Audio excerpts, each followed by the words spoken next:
I'm now going to turn this over to Morgan to chat a bit more about how you can optimize your tax return. Absolutely. So let's talk a little bit about tax terminology, tax deductions versus tax credits. With tax credits, they are something that will reduce the amount of taxes you owe dollar for dollar, lowering your tax liability or the amount of taxes you owe.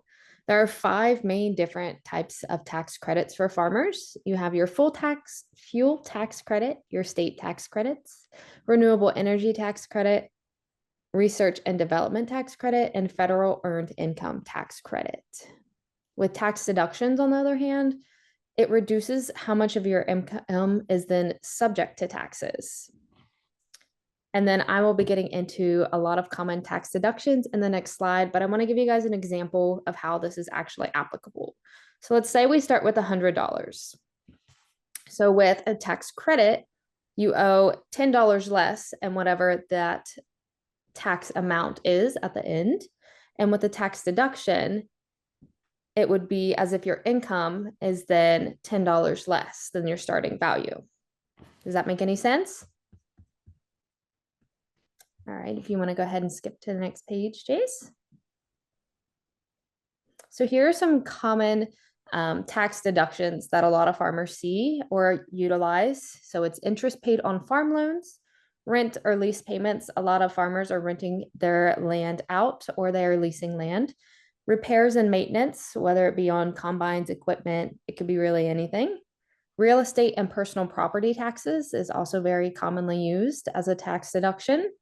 Seed and plant costs, as well as fertilizers and lime, and then conservation expenses as well.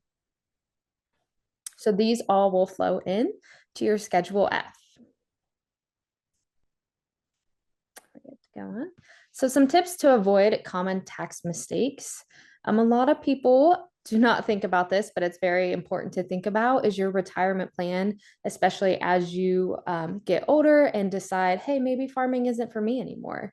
So it's important to make sure that you are contributing to a retirement plan of any sorts, whatever of your choosing. Make sure if you have any questions regarding if items are tax deductible, and it can be the smallest little silliest thing, whether it be feed like Jace was talking about at TSC, definitely reach out to your accountant to see, where it should be going into your Schedule F and if it is able to be deducted.